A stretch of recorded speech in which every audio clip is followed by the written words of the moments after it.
Long before Olympus rose to dominate the heavens, before Zeus wielded thunder with unrelenting might, before Hera watched with calculating grace from her throne, Poseidon stirred the oceans with tridents of power, and Hades claimed the shadows beneath the earth. There was another king, a being whose name would echo through eternity, Kronos. He was not an Olympian, not a god of light or justice, but a Titan, born of a darker, older generation, a time when the cosmos itself was untamed, wild, and ruled by forces far older than reason or law. Kronos ruled not with mercy or fairness, but with ambition, cunning, and a hunger that would shape the fate of gods and men alike. His story is one of ambition sharpened into cruelty, of trust shattered by fear, of paradise turned into a cage of paranoia. In his hands, time itself became a weapon. In his shadow, the cycles of creation and destruction played out with relentless inevitability. Kronos devoured his own children, believing this would secure his throne. Yet in doing so, he unknowingly sowed the seeds of his downfall. From this horrifying act of power and despair emerged the very gods who would overthrow him and give birth to a new age, the Olympians. This is not just a story of family or betrayal. It is a story of destiny, of the eternal struggle between order and chaos, and of a king whose terrifying rule would forever shape the heavens and the world below. This is the saga of Kronos, the Titan who defied time, yet was ultimately bound by it. Origins of Kronos.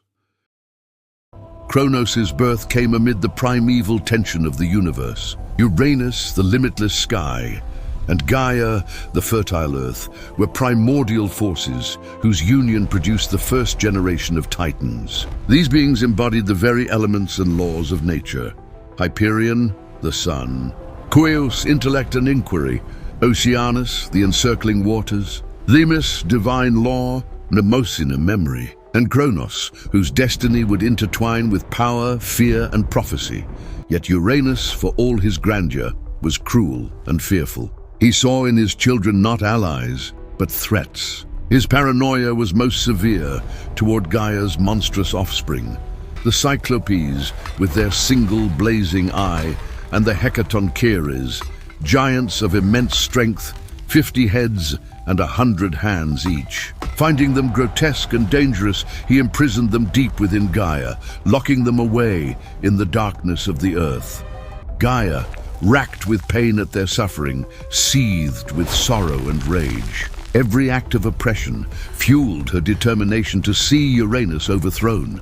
From her own substance, Gaia forged a weapon of unimaginable power, a sickle of unbreakable adamant, sharp enough to sever the very essence of a god. She called upon her Titan children, urging one to strike down their father. One by one, they refused, frozen by fear of defying the sky itself. One alone accepted. Kronos, ambitious, daring, and calculating, took the sickle into his hands. He would act where others hesitated. He would commit what no other dared, the first act of filicide in the cosmos, and with it, reshape the universe forever.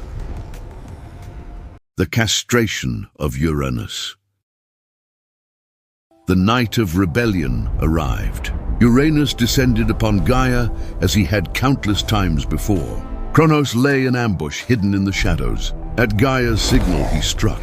The sickle bit into divine flesh, and Uranus was castrated in a single decisive act. His cries echoed across the cosmos, shaking heavens and earth alike. From the blood that fell to Gaia emerged new entities, the Furies, spirits of vengeance, the Gigantes, towering and warlike, and the Meliae, nymphs of ash trees. And from the genitals cast into the sea arose Aphrodite, the goddess of love, desire, and beauty, a being born of violence and transformation. This act marked not only the overthrow of Uranus, but the liberation of the Titans from tyranny. Yet even in triumph, Kronos inherited the shadow of a curse. A sun will rise to cast you down, just as you. Uranus's prophecy lingered.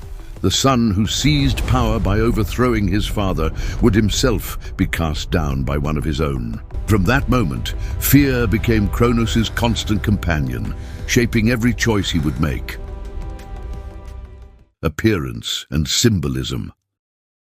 Kronos was a figure of formidable presence. Unlike the idealized Olympians, who resembled humans in their depictions, Titans were vast and primordial. Kronos is often represented with his sickle, symbolizing both the act of rebellion and the inevitability of harvest, of beginnings and endings. In later Roman depictions as Saturn, he was portrayed as an aged figure with a scythe, a symbol of agriculture and the relentless passage of time. Art reflects his duality. In some depictions, he is powerful, youthful, and decisive, the Titan who changed the cosmos. In others, he is aged, gaunt, a figure of paranoia and inevitability. The most haunting vision comes in Francisco Goya's 19th century painting, where Kronos devours his children, a twisted embodiment of fear and inevitability. Through his appearance, myths communicate the essence of his character. Creation intertwined with destruction, abundance shadowed by terror. Family and relationships. Kronos' family ties defined his destiny. He was one of 12 Titans, siblings bound by blood and cosmic purpose: Hyperion, Coeus, Oceanus, Themis, Mnemosyne, and others. Each represented primordial forces shaping the cosmos, yet none dared challenge Uranus as boldly as Kronos did. His consort, Rhea, was both sister and queen, and through her he fathered the Olympians: Hestia, Demeter, Hera, Hades, Poseidon, and Zeus. Yet prophecy overshadowed family. Consumed by fear of being overthrown, Kronos swallowed each child at birth, a horrifying act of devouring his own lineage. Rhea, torn between love and horror, became the protector, secretly saving Zeus to fulfill the cycle of fate. Family, in the world of Kronos, is both the foundation of power and the instrument of inevitable betrayal. Even in his closest bonds, fear and destiny ruled supreme. Personality and powers. Kronos embodies cycles, creation and destruction, life and death, rulers overthrown, and sons surpassing fathers. His personality is marked by ambition, cunning, and paranoia. As a Titan, he ruled over harvest and fertility, wielding his sickle both as a tool and as a weapon. He was capable of immense benevolence. The golden age of plenty was his gift to humanity, but also extreme cruelty. Driven by fear of prophecy, Kronos is the paradox of power, a nurturer and a destroyer, a ruler and a devourer. He represents the inevitability of time, the inescapable cycles of life and death, and the tension between mortal desire and cosmic law. In every story he is bound by fate, reminding us that no power, however absolute, can escape the turning of the wheel. The Golden Age. With Uranus gone, Kronos assumed the throne and, alongside Rhea, ruled over a cosmos that would later be remembered as the Golden Age. Humans lived in harmony, free from toil, and the earth provided endlessly. Rivers flowed with abundance, fields yielded grain spontaneously, and honey dripped from trees. Mortals experienced gentle death, slipping into peaceful sleep rather than decay. In this paradise, Kronos' rule was one of quiet order, not wrath, a stark contrast to the later Olympian reign. Yet even in abundance, fear shadowed Kronos. Each newborn child was not a blessing but a threat. The prophecy of Uranus haunted him, and each act of devouring his children was an attempt to halt destiny itself. In the Golden Age, the world was radiant, but the ruler's paranoia cast a dark, persistent shadow. In the Golden Age, the world was radiant, but the ruler's paranoia cast a dark, persistent shadow. Kronos ruled both paradise and terror, embodying the tension between creation and destruction that defines his myth.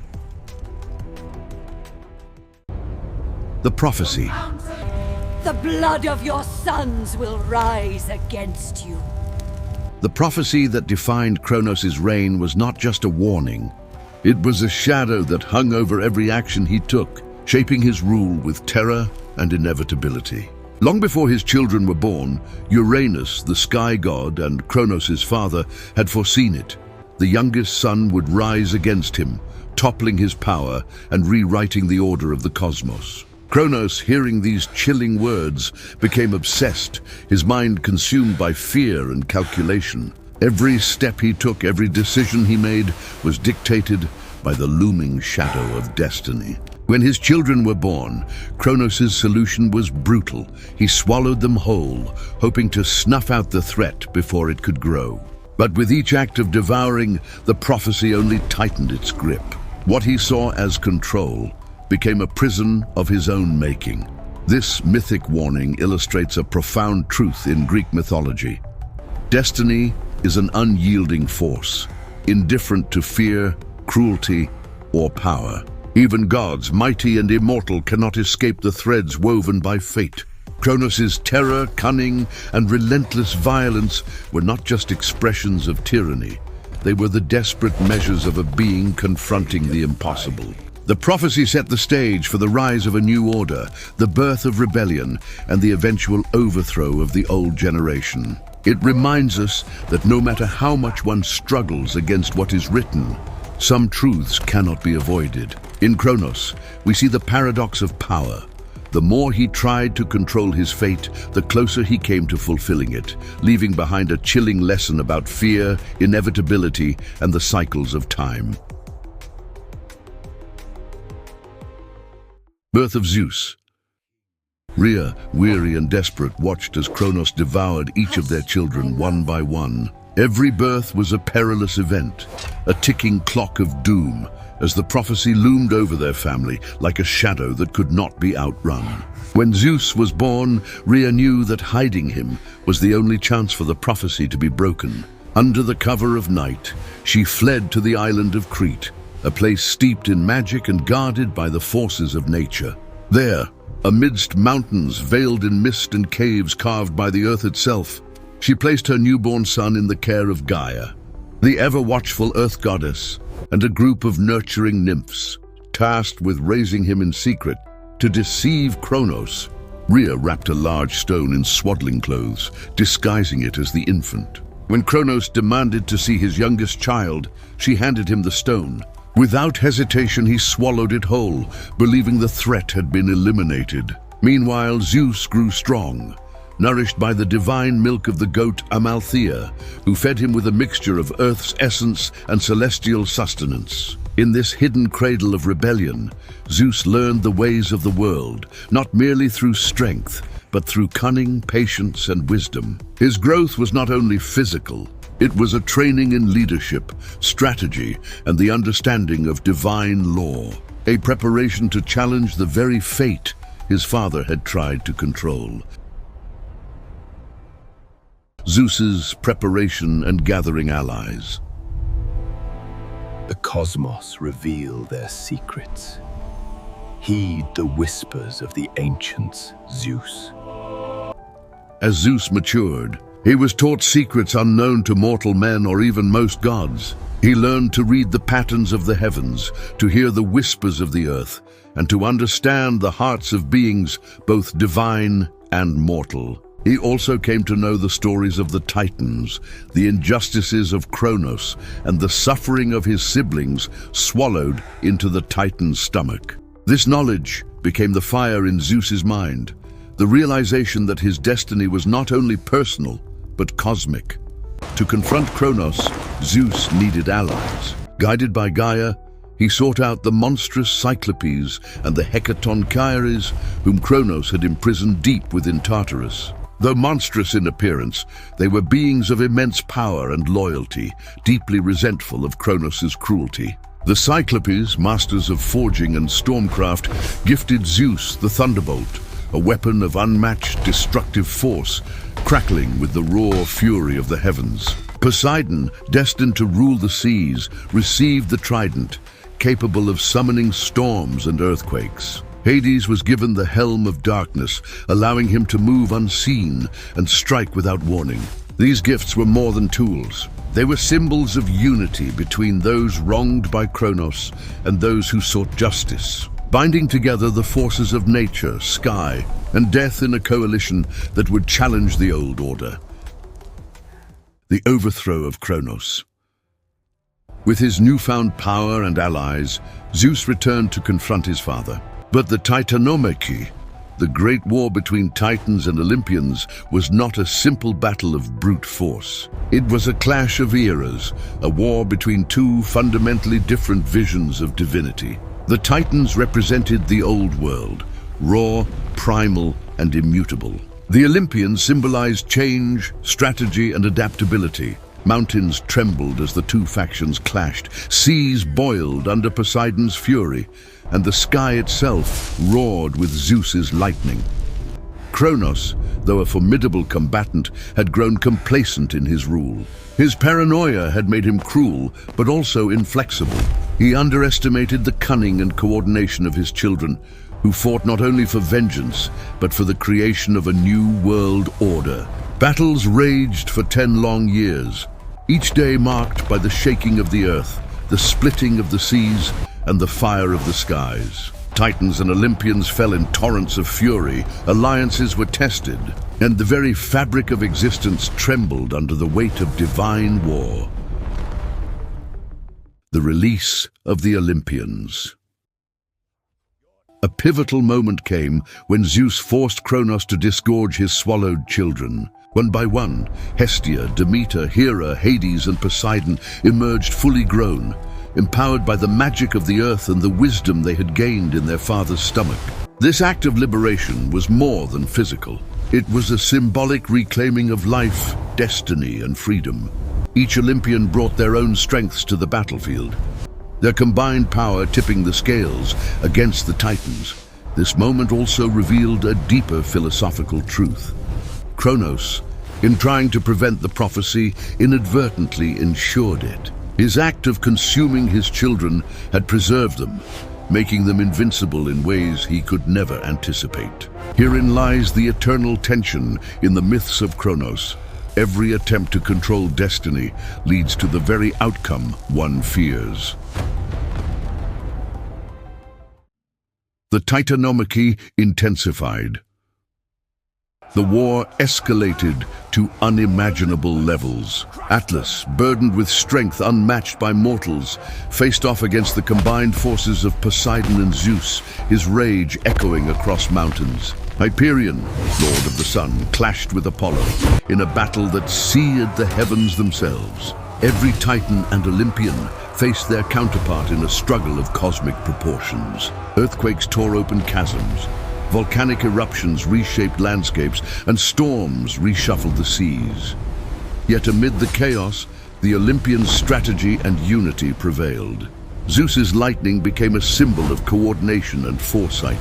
Poseidon's trident controlled the tides of war, and Hades moved through shadows, striking with precision. The Titans' sheer power was undeniable, but they lacked the cohesion and adaptability of the younger generation. Kronos, though mighty, realized too late that ruling through fear could not withstand the ingenuity and resolve of those he had tried to suppress. The fall of Kronos.